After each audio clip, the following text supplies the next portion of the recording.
우리가 이제 지난번에 살펴봤던 내용을 제가 조금 설명을 드린 후에요. 오늘 좀 말씀을 전해드리겠습니다. 원래 이제 하나님께서 기드온에게 말씀하셨던 기드온의 300명의 용사들 관련된 그 전쟁은 원래 하나님께서 이스라엘 지역에 들어와 있던 가나안 땅에 들어와 있던 미디안 사람들을 쫓아내라고 하는 게 그까지가 이제 하나님께서 원하신 전쟁의 범위예요. 하나님이 전쟁의 범위를 정해놨거든요. 하나님께서 원하시는 전쟁은 가나안에 있는 7 족속은 멸하라고 했지만 그 주변에 있는 사람들을 멸하라고 하신 적은 없습니다. 원래 원칙적으로는. 그래서 이스라엘 백성들이 출애굽하던 중에 중간에 에돔 사람들을 만났을 때 에돔 사람들이 막 이스라엘 사람들 괴롭히거든요. 그래도 하나님께서 에돔 사람들하고 싸우지 말고 돌아가라. 그 사건 때문에 모세가 큰 어려움을 겪게 됩니다. 에돔 돌아가는 바람에. 왜냐하면 광야 지역을 지나다 사막 지역으로 가버리면서 이스라엘 백성들이 모세에게 달려들어서 죽이려고 하는 상황까지 가거든요. 그렇지만 하나님께서는 뭐라 그러셨냐면 절대 에돔하고는 싸우지 마라. 그 다음에 또 이스라엘 백성들이 그 가나안 땅 들어가기 바로 직전이죠. 그때 모압하고 암몬을 만나거든요. 그때도 모압 사람들, 암몬 사람들이 길을 안 내주는 거예요. 이스라엘 숫자에 비하면 아주 그들이 미미합니다. 그렇지만 하나님께서는 절대 그 사람들을 건들지 마라. 이 전쟁은 가나안을 위한 정복 전쟁이고 가나안에 우상 숭배하는 사람들을 멸하는 전쟁이지 아무나 죽이는 전쟁이 아닙니다. 이 전쟁 자체가. 그리고 하나님께서도 이스라엘 백성들에게 명령하신 것도 항상 가나안에 있는 족속들을 쫓아내라지 그 주변에 있는 사람들을 죽이라는 건 아닙니다. 그런데 이 기드온과 300명의 용사와 관련돼서 하나님은 미디안 사람들을 쫓아내라는 것. 미디안 사람들이 6장 1절에 보면 가나안 땅 이스라엘 백성들을 이제 7년 동안 다스렸었거든요.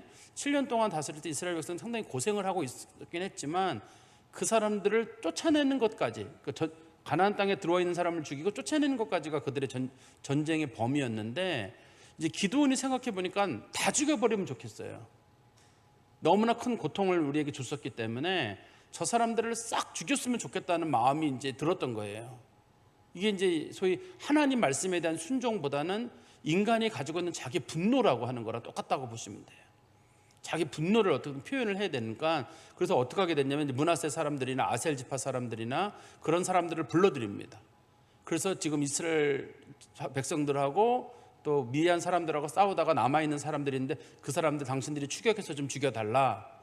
그리고 두 번째는 이제 에브라임 지파 사람들에게 또 연락을 해가지고 그 스엡이랑 오렉 같은 사람들이 요단강을 건너서 도망가려고 하니까 당신들이 나로를 지키고 있다. 그 사람들을 죽여달라. 근데 이런 식으로 이제 부탁을 했던 거예요. 우리 성경을 쭉 읽으면서는 저 사람이 진짜 잘못했나? 그런 생각이 들잖아요.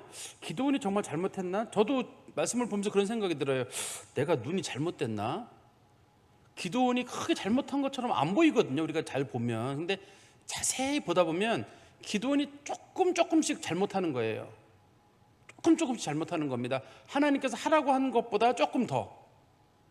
근데 우리 입장에서는 기드온이 뭐 가나안 땅에 쳐들어왔던 미디안 사람들 죽이는 거, 그게 뭘 나쁜 일인가? 그들을 추격하는 건 늘 있던 일인데 그게 왜 나쁜 일인가? 근데 하나님은 이스라엘 백성들에게 전쟁을 크게 하지 말라는 뜻으로 칼, 창, 활 들고 가지 말라 그랬거든요. 꼭 그 횃불이랑 항아리하고 나팔만 들고 가라고 했거든요. 이거는 전쟁을 하라는 목적이 아닙니다. 이거는 너희들이 사람을 죽이는 게 아니라 그들이 자중질환이 일어나가지고 자기들끼리 싸우다 죽게 놔두고 그 사람들이 도망가면 나중에 이스라엘에 대해서는 더 놀랍고 두려운 일을 가질 테니까 너희들 그들에게 이제 보복하지 말라는 게 이제 하나님의 기본적인 뜻이에요. 그래서 하나님께서 무기라고 한 게 횃불, 그 다음에 항아리, 나팔 3개잖아요. 근데 이스라엘 사람들이 미디안 사람들이 버리고 간 그 칼을 들어가지고 그 사람들을 좀 추격하는 거죠. 그러다 보니까 결과적으로 이제 그 기드온이 그 다른 지파, 므낫세 지파 사람이나 아셀 지파 사람들이나 그 사람들에게 빚을 지게 됐어요.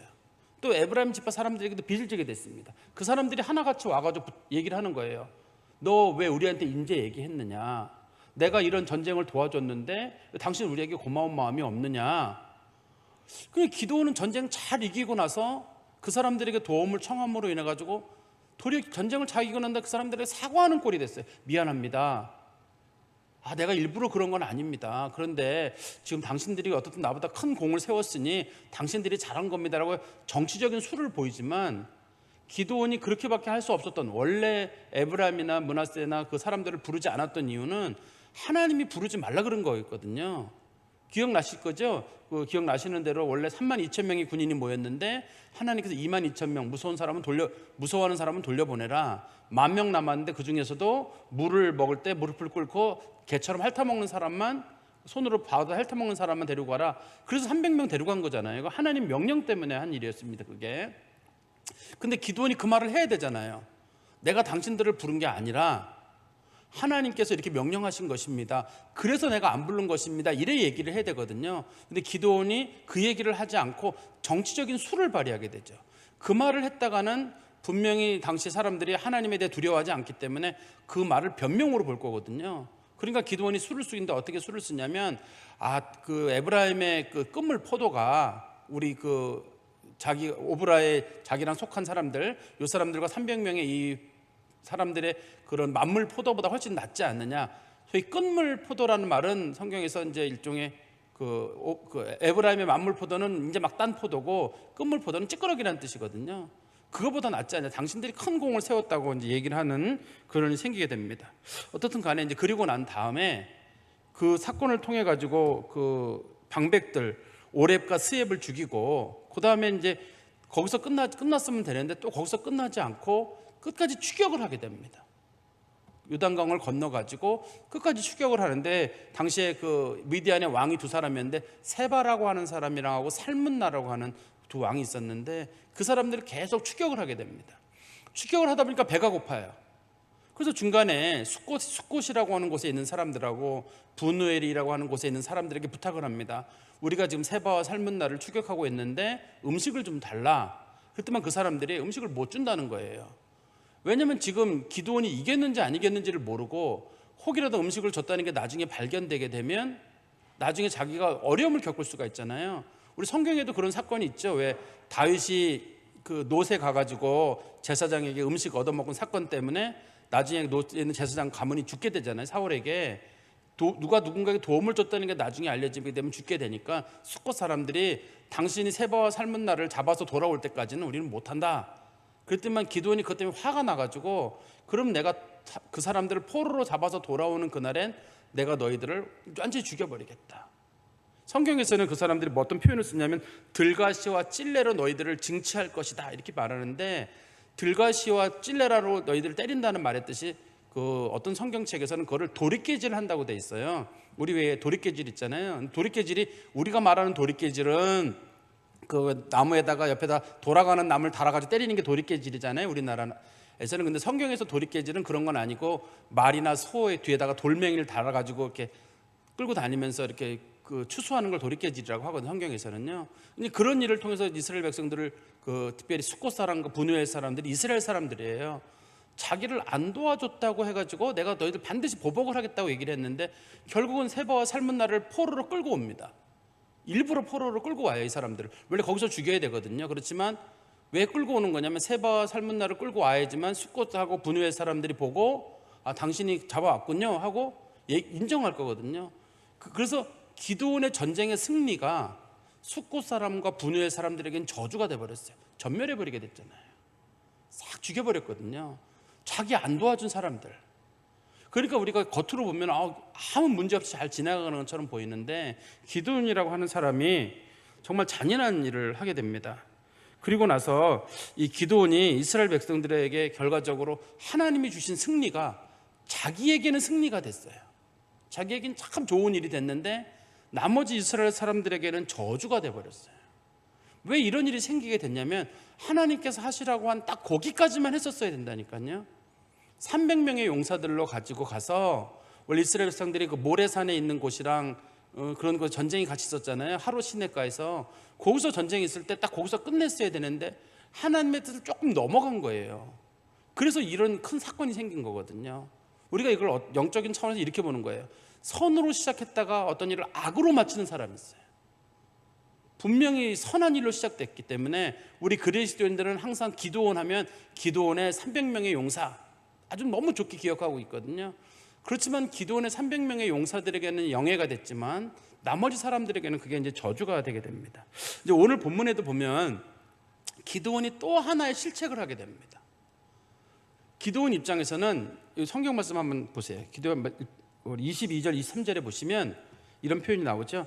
그때 이스라엘 사람들이 기드온에게 이르되 당신이 우리를 미디안의 손에서 구원하셨으니 당신과 당신의 아들과 당신의 손자가 우리를 다스리소서. 그러니까 이제 이스라엘 백성들이 부탁을 하는 거예요. 당신이 크게 전쟁에 이긴 걸 보니까 당신이 우리의 왕이 됐으면 좋겠다. 그리고 당신의 아들이 그리고 왕이 되고 그 아들이 왕이 됐으면 좋겠다. 그랬더니 기드온이 말도 안 되는 소리 하지 마십시오. 23절입니다. 기드온이 그들에게 이르되 내가 너희를 다스리지 아니하겠고 나의 아들도 너희를 다스리지 아니할 것이요 여호와께서 너희를 다스리시리라 하니라. 이 기드온이라는 사람이 겸손한 사람이구나. 당신의 아들, 당신의 손자가 해야 된다고 할 때 아닙니다. 하나님이 다스려야 됩니다. 근데 기드온의 마음속에는 딴 생각이 있습니다. 이게 기드온이 하나님이 다스린다는 의미로 그러면 어떻게 해야 되나요? 이제부터는 당시에 그 실로라는 곳에 제사장이 있거든요. 그 제사장의 명령을 듣고 그래야 되거든요. 그 명령을 따라야 됩니다. 근데 자기가 생각하기를 어떻게 하면 더 좋은 일이 있을까 하다가 그러면 제사장이 하나님 앞에 계시를 받을 때 입는 옷이 뭐냐? 에봇이다. 그러면 에봇을 하나 만들어 가지고 그걸 우리 집에 두면 되겠다. 어차피 에봇이라고 하는 거 제사장이 입는데 제사장이 뭐 특별한 사람이냐? 우리도 제사장이 입는 에봇을 하나 만들어 가지고 우리 집에 놔두고 우리가 필요할 때마다 그 옷을 입고 하나님의 계시를 받으면 되지 않느냐? 그 사람 입장에서는 뭐냐면 분명히 그랬잖아요. 자기가 나와 내 아들과 내 손자가 다스리지 않고 하나님이 다스릴 것이다. 그러니 제사장이 하나님 앞에 계시를 받을 때마다 분명히 에봇을 입고 들어가니 그 에봇을 또 하나 만들어 가지고 실로에 있는 에봇 말고 또 하나 에봇을 만들어 가지고 그 에봇을 내가 입고 내가 하나님 앞에 계시 받아 가지고 내가 다스리면 되지 않느냐. 이렇게 돼버린 거예요. 이 사건이요. 그러니까 말씀을 읽어보는 사람들은 기드온이라는 사람이 역시 300명의 용사와 같이 하나님 싸운 사람은 모든 공로를 하나님께 돌리는 것처럼 보입니다만 이 사람이 조금 바꾸는 그 사건이 결과적으로 이스라엘 백성들이 성경에 보시면 끝에 그런 표현이 있잖아요. 27절에 보시면 기드온이 금으로 에봇 하나를 만들어 자기의 성읍 오브라에 두었더니 온 이스라엘이 그것을 음란하게 위함으로 그것이 기드온과 그의 집에 올무가 되니라. 음란하게 섬겼다는 말은 그게 곧 하나님을 대신했다는 말이거든요. 하나님을 대신해서 그게 우상 숭배가 되어가지고 결국은 그것 때문에 기드온의 집이 멸망을 하게 됐다. 이렇게 성경이 설명을 하고 있어요. 이게 우리로 말하면 이런 거라고 생각하시면 돼요. 교회가 어떤 일을 할 때 지금 현재 한국 교회들은 우리 교회도 마찬가지예요. 교회가 어떻게 하면 부흥할 것인가를 생각해서 사실 한국 교회들이 이제 열린 예배 같은 경우를 많이 받아들이고 있습니다. 찬양 예배도 받아들이고 찬양도 뜨겁게 하고 막 하고 있거든요.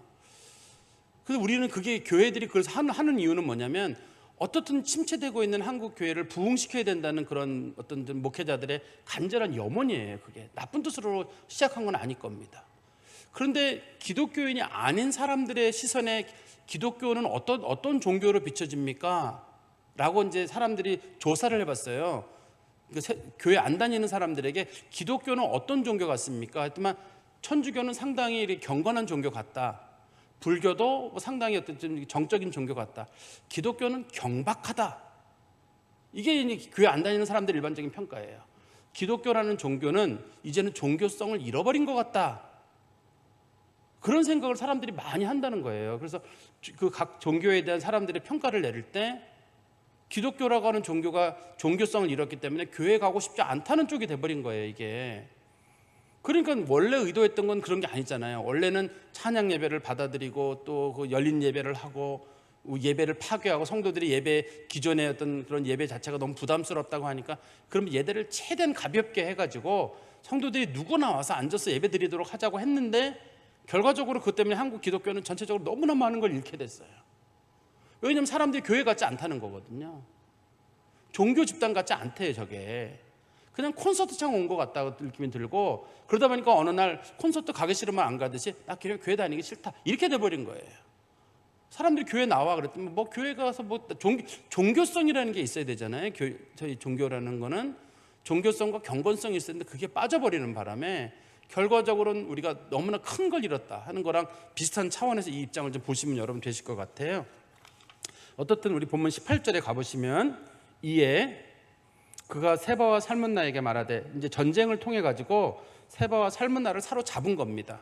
사로잡아 가지고 끌고 오는 길이에요. 이 사람이 끌고 오는 길인데 너희가 다볼에서 죽인 자들은 어떠한 사람들이더냐. 갑자기 뜬금없이 너희가 다볼에서 죽인 사람들이 어떠한 사람들이냐 하고 물어봐요.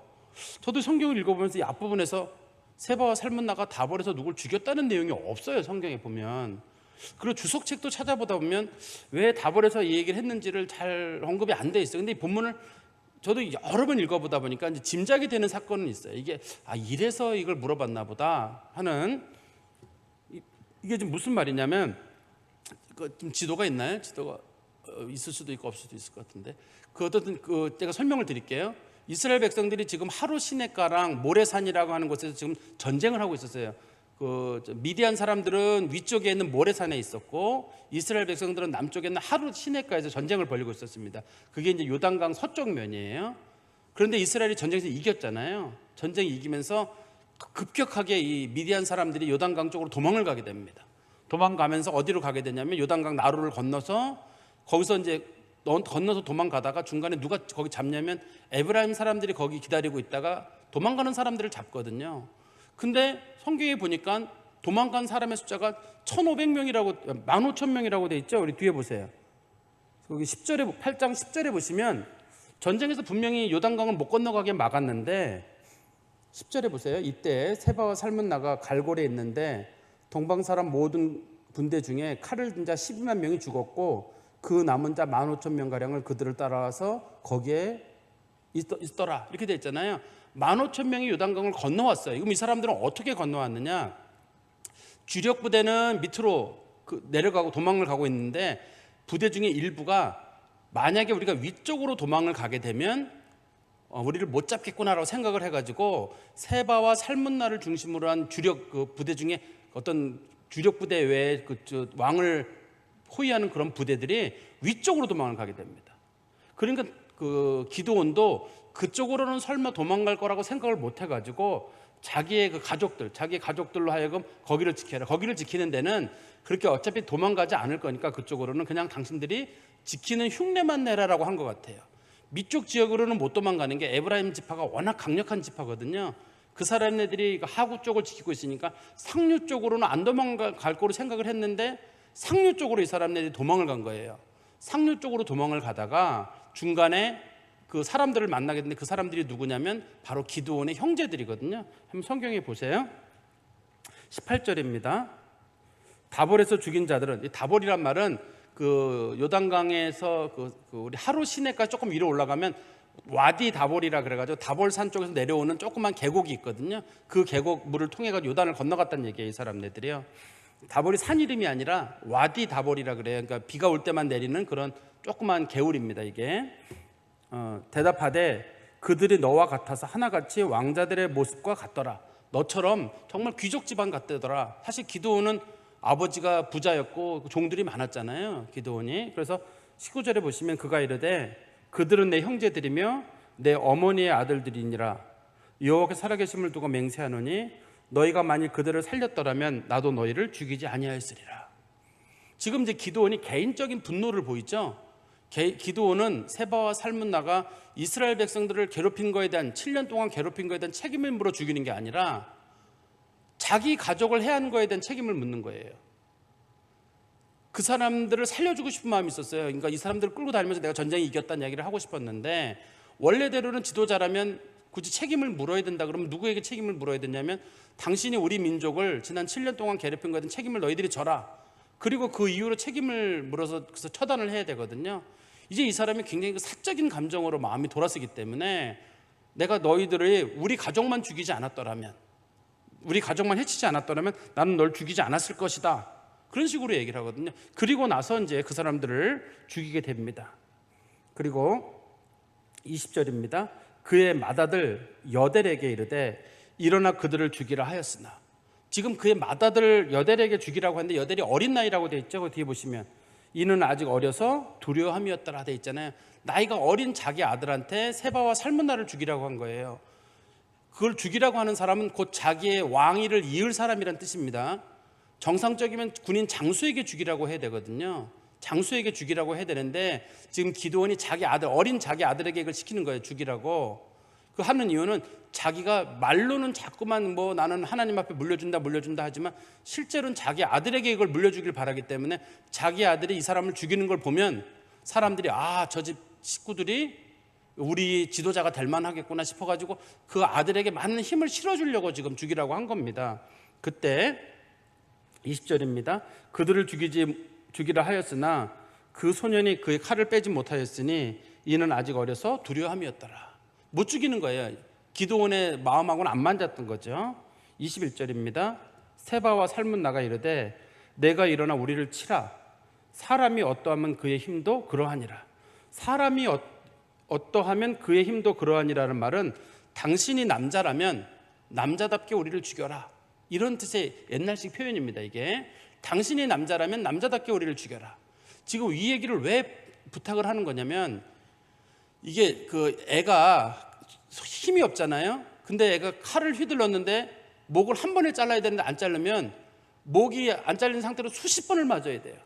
우리나라 옛날에 그 망나니들 있잖아요. 그 사람 죽이는 역할을 했던 망나니들이 그 사람을 죽일 때 그 가족들이, 그러니까 죄수의 가족들이 망나니에게 술도 사주고 돈도 많이 줍니다. 제발 칼 좀 가르라고, 칼 좀 잘 갈아가지고 한 번에 하라고. 근데 당시에 기록에 보면 망나니한테 죽은 그 죄수들은 그 칼에 목이 잘려서 죽는 게 아니라 목이 짓이겨서 죽게 돼요. 칼날을 안 갈아가지고 목이 수십 번 맞아가지고 그냥 이렇게 죽게 되거든요. 그러니까 그런 방법을 알고 있으니까 우리나라에서도 과거에 그런 처형을 하는 그런 처형자들에게 술도 사주고 돈도 주고 그런 일을 통해 가지고 좀 제발 좀 한 번에 죽여라, 고통스럽게. 지금 세바와 살문나도 그런 거잖아요. 당신 뭐 명예 때문에 그러는 게 아니라 당신의 아들이 우리를 못 죽이면 우리를, 이때 당시가 좀 시기적으로 청동기 시대, 철기 시대로 넘어갈 때거든요. 아직까지는 철기로 안 넘어갈 때예요. 철기로 완전히 안 넘어간 건 어떻게 하냐면 나중에 보면 철제 무기를 가지고 있는 사람들이 사울하고 사울왕의 아들밖에 없어요. 이 일 있고 한 2000년, 1200년쯤 지난 다음에 아직까지 뭐 청동기 문화를 쓸 때인데 이게 그 녹 쓰는 걸 예방할 수 있는 방법이 없잖아요. 옛날에는. 그러니까 특히 녹이 슬고 무기가 상당히 무딘 상태거든요. 그래서 결과적으로는 기드온이 직접, 이거는 칼날에 날카로운 걸 떠나서 힘 있는 사람이 한 번에 목을 잘라야 되거든요. 그러니까 우리를 죽여달라고 이제 부탁을 하는 겁니다. 근데 목을 자르다가 기드온이 뭐 하나를 발견하게 됩니다. 기드온이 일어나 세바와 살문나를 죽이고 그들의 낙타 목에 있던 초승달 장식을 떼어가지고 가니라. 이거 우상이거든요. 이게 우상이에요. 초승달 장식이. 지금도 가보면 우리 무슬림 지역에 가면 우리는 간혹 무슬림이 알라가 우리랑 같은 신이다 그러는데 무슬림 알라랑 우리랑 같은 신 아닙니다. 알라 다른 신이고, 또 무슬림들이 알라의 상징으로 섬기는 거는 초승달이에요. 지금도 터키나 그런 데 가면 무슬림의 깃발에는 다 초승달이 있잖아요. 초승달이 있는데 그게 당시에부터 사람들이 섬기던 그 신의 어떤 일부인 거지, 우리 기독교의 뭐 이름만 다르다 이런 식으로는 전혀 보지 않으셨으면 좋겠어요. 이게 지금 우상의 증표거든요. 당시에 이쪽 지역 사람들이 달신을 섬겼습니다. 그래서 우리가 성경에도 보면 아브라함의 아버지 데라가 하란에 있을 때 우상 섬기던 사람이라고 되어 있어요. 그가 무슨 우상을 만들었냐면 달신의 우상을 만드는 일들을 하던 사람이었거든요. 당시에 데라가. 그리고 우리 어떻든 간에 여기 보면은 그 기드온이 어떻든 간에 우리가 겉으로만 쭉 보다 보면 기드온이 어떤 일을 매끄럽게 처리하는 것처럼 보이지만 그 속에 기드온의 사적인 감정들이 많이 들어있어요.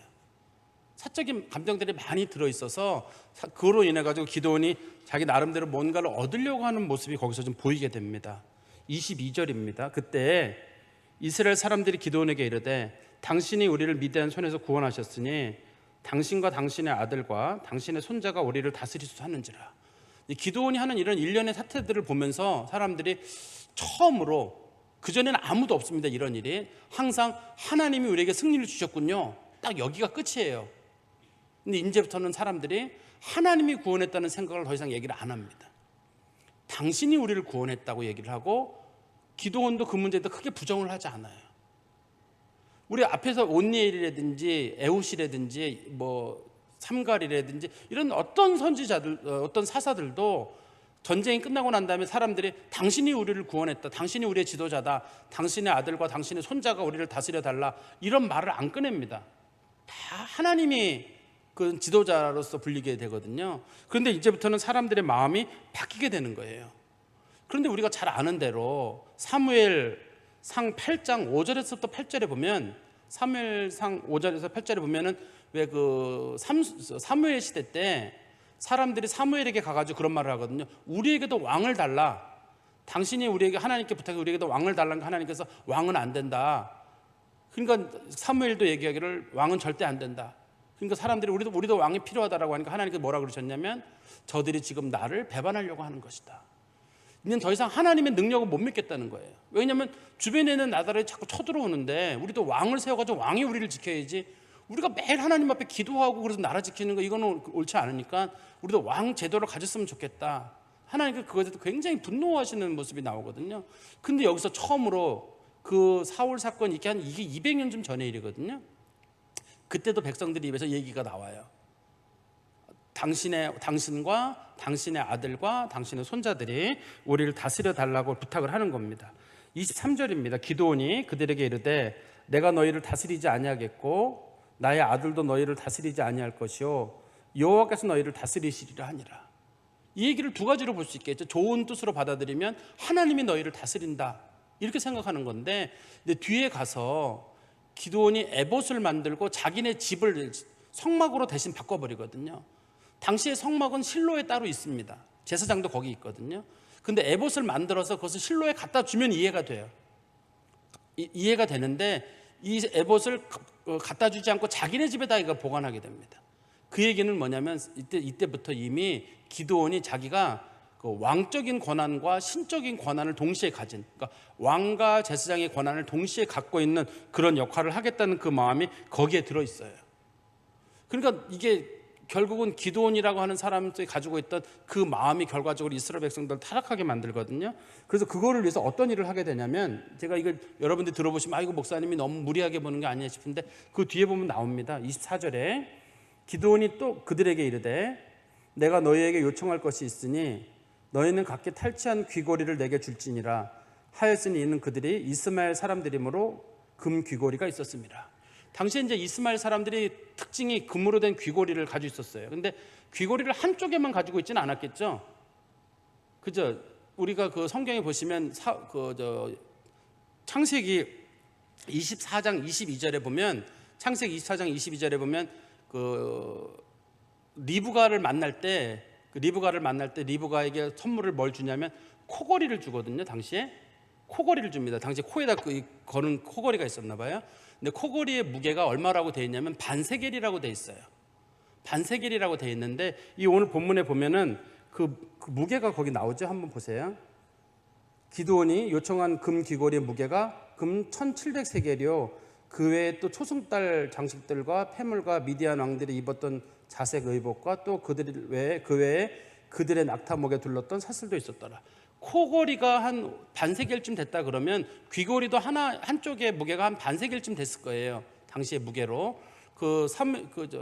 리브가에게 줬던 선물에 보면은 팔찌를 줬는데 팔찌가 한쪽에 있는 게 5세겔씩, 한 쌍이어서 10세겔이라고 돼 있거든요. 한 세겔이 요즘으로 얼마냐면 11g이에요. 11g인데 그러니까 우리로 돈수로는 모르겠네요. 돈수로 따지기는. 아무튼 두 개가 22g이니까 우리나라 돈수로는 7돈쯤 되나요? 7돈, 6돈쯤 되나요? 뭐 그 정도 될 것 같으네.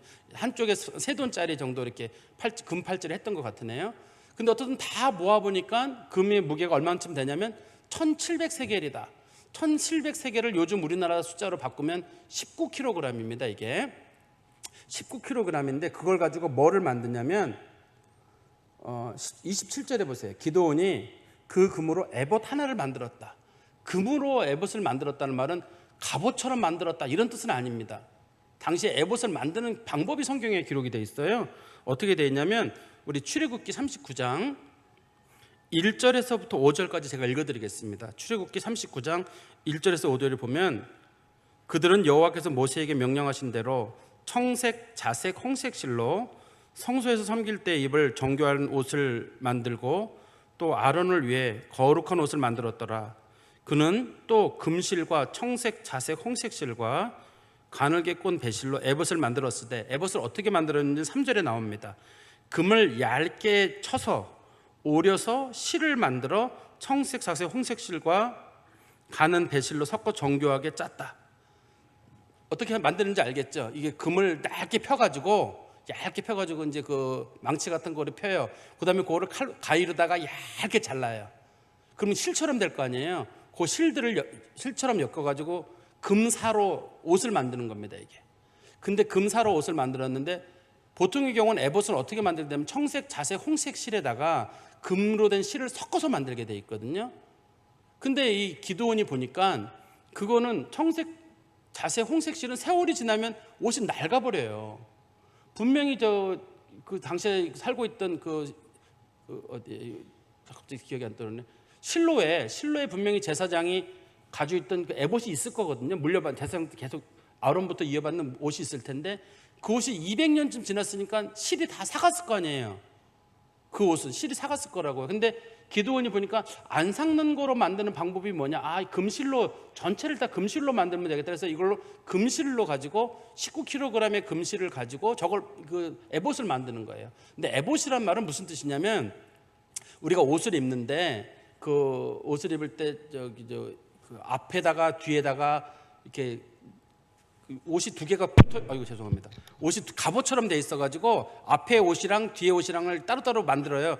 그 다음에 어깨에 끈을 묶어요. 끈을 양쪽으로 묶어가지고 그리고 이렇게 사람들이 그 속옷 입고 그 안에 있는 것은 이제 반포고이라 그러거든요. 반포고이를 입고 그 위에다가 에봇으로 그 앞에 옷이랑 뒤에 옷이랑 붙여가지고 고리를 달아서 입는 옷. 그게 에봇이거든요. 거기다가 이제 위에다가 보석을 달죠. 보석을 달아가지고 이스라엘 12지파의 이름을 달아가지고 이스라엘 12지파가 하나님을 의지하고 산다. 이제 그런 의미를 가지고 에봇을 만들거든요. 근데 금으로 만드니까 장점이 뭐냐면 세월이 지나도 이게 안 망가지는 거예요. 그러면 이스라엘 백성들이 어디로 갈까요? 하나님의 계시를 받으러. 이 실로에 가게 되면 제사장은 있는데 그 옷은 제사장 입은 옷이 다 낡았을 거예요. 200년이 지났기 때문에 200~300년 다 낡아버렸는데 여기는 금으로 된 옷이니까 안 낡았을 거거든요. 그러니까 이 옷이 계속 좋으니까 사람들이 뭐 궁금한 일이 있으면 누굴 찾아가겠어요? 낡은 옷 입고 있는 그 제사장을 찾아가겠어요? 아니면은 여기 오브라에 만들어 놓은 이 금 에봇을 찾아가겠어요? 이 사람의 의도가 겉으로 보기에는 매우 경건한 것처럼 보이는데 제가 그런 말씀 드렸잖아요. 조금 이 사람이 보였던 하나님을 경외한다고 자기 나름대로는 생각했던 건데 그게 결과적으로는 엄청난 사건이. 이 지금 오브라라고 하는 곳이 실로라고 하는 곳이랑 거리가 멀지 않습니다. 실로가 에브라임 지파에 있거든요. 여기는 므낫세에 있는 거기 때문에 거리가 멀지 않아요. 바로 붙어있는 지파거든요. 거리가 멀지를 않아요. 그러니까 거리가 멀어서 그렇게 했다 그러면 우리가 이해도 될 수 있어요. 북쪽 이스라엘이 망할 때 거리가 멀어서 생긴 문제잖아요. 그렇지만 여기는 거리가 멀지도 않음에도 불구하고 그가 나름대로 성경 쓴 게 뭐냐면 하나님의 계시를 받는 방법은 누가 계시를 받는 거냐면 제사장이, 아론의 아들 제사장이 계시를 받는 게 주요 수단이에요. 그런데 그가 계시를 받을 때 에봇을 입고 일을 하는 거거든요. 그러면 누가 더 중요한 인물이냐면 아론의 자손이 더 중요한 인물이에요. 근데 이 기드온은 이미 세월이 지나버리는 바람에 사람들이 이제는 아론의 자손이라는 개념에 대해서는 희미해져 버리고 에봇만 남아버렸어요. 그 사람이 뭐 입고 한대? 에봇을 입고 한대. 우리로 보면 이런 거라고 이해하시면 돼요. 저는 잘 안 그럽니다만 어느 교회 가면 목사님들이 꼭 가운을 입고 설교하시는 분들이 계시거든요. 근데 어느 날 목회자는 없어지고 어느 교회 집사님들이나 장로님들이 가운을 입고 설교하는 공대로 올라온 거예요. 그렇다고 해서 그 속에 있는 사람이 바뀌는 건 아니잖아요. 가운을 입은 거는 그냥 옷을 입은 거지. 그게 무슨 그 사람이 성직을 맡았다거나 하나님의 종이라고 하는 건 다른 거잖아요. 근데 지금 그 상황이 된 거예요. 그리고 이걸 만들어가지고 어디다 뒀냐면 다시 한번 성경에 가보세요. 27절입니다. 기드온이 그 금으로 에봇 하나를 만들어 자기의 성읍 오브라에 두었다. 오브라가 자기 집이에요. 오브라가 자기 집이고 자기 동네거든요. 이걸 자기 집에다 둬버린 거예요. 그러니까 사람들이 이제는 실로에 가지 않게 되고 이제는 오브라로 오는 거예요. 다시 한번 말씀드리면 이제는 하나님이 직접 역사하셔야 되는데 이제는 사람들이 하나님 대신에 기드온 찾아가요. 그 다음에 제사장 찾아가야 되는데 이제는 기드온의 집에 찾아가는 거예요. 실로로 가야 되는데 이제는 오브라로 가는 거예요. 모든 영적인 그런 역사가 실로라고 하거나 제사장과 하나님에게서 기드온에게로 넘어가 버리는 겁니다, 이게. 근데 기드온 입장에서는 그럴 거예요. 내가 이 옷을 만든 이유는 내가 사람이 다스리지 않고 하나님이 직접 다스린다는 걸 내가 보여주려고 나는 그냥 어떤 일을 할 때마다 이 옷을 입고 하나님의 계시를 직접 받겠다.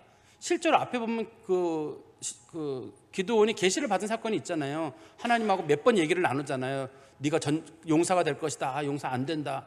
그러면 증거를 보여달라. 그럼 양털에 물이 적고 양털만 물이 안 적고 그런 표적을 보여달라. 그 다음에 미디안 군인들이 얘기하는 거 들려달라. 하나님이 계속 말씀하시거든요. 그러니까 기드온이 나도 계시를 받을 수 있네. 굳이 제사장만 받는 거 아니네. 하나님이 나한테도 말씀하시네. 지금 제사장들은 아무 역할도 못하고 있는데 그럼 내가 제사장 역할을 하면 되지 뭐. 그래서 자기가 왕적 권한하고 그 다음에 신적 권한, 제사장 권한까지 두 가지를 동시에 좀 취득을 하는 거예요, 이게. 그래가지고 그것 때문에 성경 말씀해 보십시오. 다시 27절 끝에 보시면 온 이스라엘이 그것을은 에봇이거든요. 음란하게 유했다는 말은 하나님 대신에, 제사장 대신에 그 에봇을 신이라고 섬겼다는 거예요. 금으로 만들었으니까요. 그냥 일반 제사장이 입는 옷은 홍색실과 자색실로 만드는 일반 천인 거잖아요. 근데 이거는 순수한 금으로 만들었고, 그러니까 또 중심 인물인 기드온의 집에 있으니까 사람들이 전부 다 거길 가니까 그게 우상이 돼버려가지고 그것이 기드온과 그의 집에 올무가 되니라. 기드온은 이게 자기에게 유익이 될 줄 알았거든요. 아까 지난번에 제가 말씀드렸었는데 이 사건으로 인해서 기드온의 자식들은 다 죽습니다. 비참하게 이제 아들 하나만 남고 최후를 맞이하게 되거든요. 하나님 보시기에 좋은 일이 아니라고 우리가 볼 수 있을 것 같아요. 어떻든 맨 마지막 28절에 보시면 미디안이 이스라엘 자손 앞에서 복종하여 다시는 그 머리를 들지 못하였으므로 기드온이 사는 40년 동안 그 땅이 평온하였더라. 그 땅이 평온하였다는 말은 적이 쳐들어오지 않았다는 말이거든요. 근데 기드온이 있는 40년 동안 평온은 했지만 그동안 40년 동안 사람들은 어디로 갔냐면 실로에 가고 제사장을 만나러 가는 대신에 기드온과 기드온의 집에 들락날락거렸어요. 이 평온함이 그 전에 우리가 성경 말씀에 보면 온니엘이 살아있는 동안에 평온했다더라. 에옷 있는 동안에 평온했다더라. 그런 평온함하고 다르게 이걸 읽어보면서 기드온이 저거 살아있으면 안 되는데, 기드온의 생애 40 남겨진 인생 40년이 그게 이스라엘 백성들을 더 타락하게 만드는 사건이 될 텐데 하는 생각이 듭니다. 제가 말씀에 좀 결론을 맺으면, 이제 처음에도 그런 말씀 드렸잖아요. 기드온은 입장에서 나도 내 아들도 우리 손자도 다스리지 않는다. 하나님이 다스린다. 이렇게 표현을 하면서 그거 에봇을 만들었단 말이에요. 그게 좋은 의도로 처음에는 시작했을 거예요. 나쁜 의도만 들어있는 건 아닐 거라고요. 제가 그래서 예를 들었잖아요. 우리 한국 교회가 뭔가 지금 변화하려고 여러 가지 방법들을 우리가 쓰고 있거든요. 살아남으려고 한국 교회들이. 그리고 많은 교회들이 그걸 쓰고 있는데 그게 결국 우리에게 좋은 결과로 나타날지는 잘 모르겠어요. 지금 우리는 그게 좋은 것 같아요. 좋은 것 같아서 서로 합시다 막 하는데, 그게 정말 성경 말씀에 맞는 거면 그게 하나님 앞에 은혜가 될 건데 우리 인간들끼리 만들어낸 방법이란 말이에요. 우리끼리는 그럴 거예요. 나 좋은 의도였다. 기드온 입장에서도 그럴 거거든요. 좋은 의도다. 내가 그냥 내 나름대로 막 뭘 하겠다는 게 아니라 하나님의 계시를 받아서 하겠다는 뜻이었는데 이게 뭘 나쁜 일이냐. 나와 내 아들과 내 손자가 그런 정권을 잡겠다 이렇게 하면 좋겠느냐. 난 그런 거 아니고 하나님의 계시를 받겠다라고 한 건데 좋은 의도라는 식으로 설명을 할 거거든요. 그렇지만 그것 때문에 이스라엘 백성들이 음란하게 마치 우상 섬기듯 섬기게 되고 이스라엘 백성들이 타락이 아주 가속화되게 되거든요. 그러니까 우리가 어떤 일을 할 때에도 그것이 정말 하나님의 말씀에 맞는지 잘 숙고해야 될 일이에요. 그냥 꼭 교회에 필요하다, 그게 발전이 된다, 그래서만 해야 될 일들은 아닌 것 같습니다. 그리고 이 기드온이라고 하는 사람 통해서 향후 제사장권과 사사권을 동시에 가진 사람이 등장하게 되는데 이게 기드온이에요. 그리고 기드온은 아들들을 통해서 또 주변 사람들을 통해서 계속적으로 뭐가 일어나게 되면 정권 다툼이 일어나게 됩니다. 그 전에 사사들은 정권을 놓고 싸우진 않잖아요. 이제는 이 기드온이 권력을 한번 잡아버렸기 때문에 권력의 맛을 본 사람들이 이제부터는 정권 싸움을 하게 돼요. 그래서 자녀들 간에 피비린내 나는 싸움들이 이제부터 일어나게 됩니다.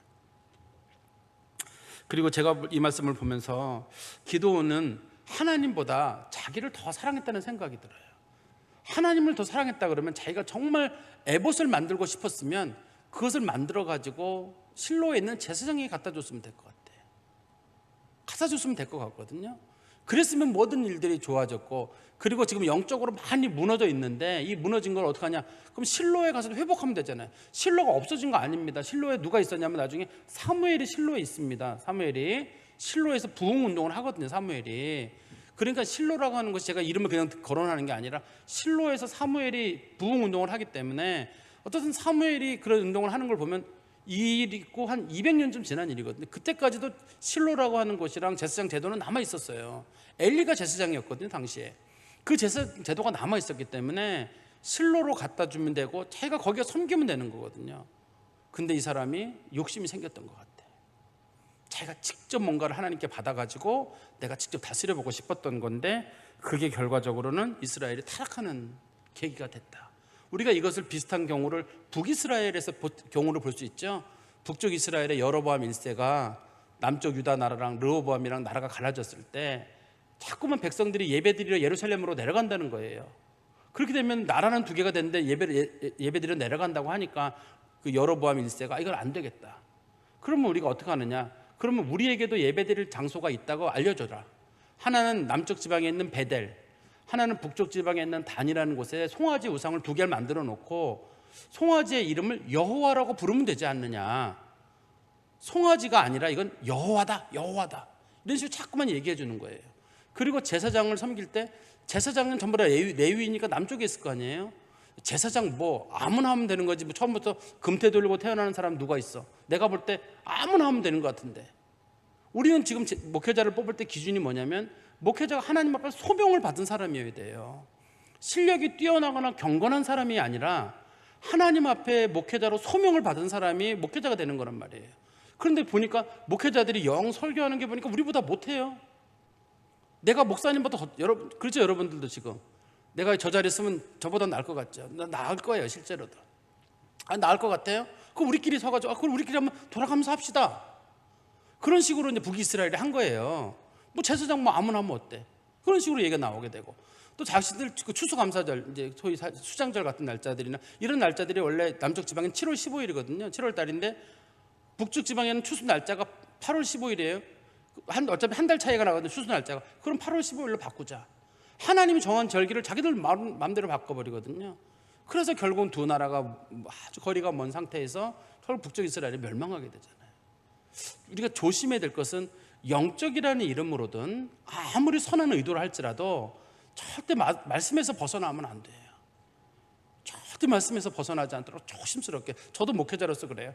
교회를 부흥시켜야 되는 책임도 있고 교회를 변화시켜야 되는 책임도 있는데 아주 조금씩 걸어나가고 아주 살얼음 걸어나가듯이 이건 영적인 범위나 말씀 범위 내에서 넘어간다 그러면 이건 부흥이 아니라 결과적으로는 개혁도 아니고 개악이 되는 수가 있고 결과적으로는 교회가 쓰러지는 일이 될 수 있기 때문에 신중하게, 우리 교인들도 저에게 뭘 요구하실 때에도 정말 그게 성경적인지, 어느 교회가 뭘 한다고 해서 우리 요구하는 게 아니라 목사님 이건 진짜 성경적입니다라고 기도해 보시고 얘기를 하셔야지, 어느 교회에서는 뭐 한다는데 우리는 왜 안 합니까? 이런 식의 얘기로는 우리가 서로 합의를 볼 수 없어요.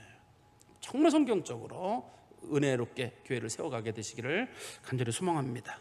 기도하겠습니다. 하나님 아버지, 오늘 저희들이 말씀을 보면서 기드온의 잘못된 경건이 이스라엘 백성들을 영적으로 음란하게 만들고 결과적으로 그것이 기드온 가문에 큰 몰락을 가져왔다는 사실을 저희들이 말씀을 통해 보았습니다.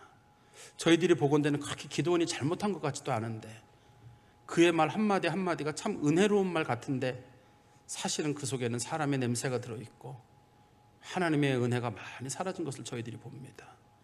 하나님 아버지, 저희들도 하나님을 섬긴다는 이유로, 혹 저희들이 좀 더 잘한다는 이유로 선한 의도가 하나님 말씀을 앞서가지 않게 하시고 하나님이 원하시는 것, 하나님의 뜻대로 주님 오실 때까지 교회를 잘 세워갈 수 있도록 저희를 붙잡아 주시옵소서. 예수 그리스도의 이름으로 기도하옵나이다. 아멘.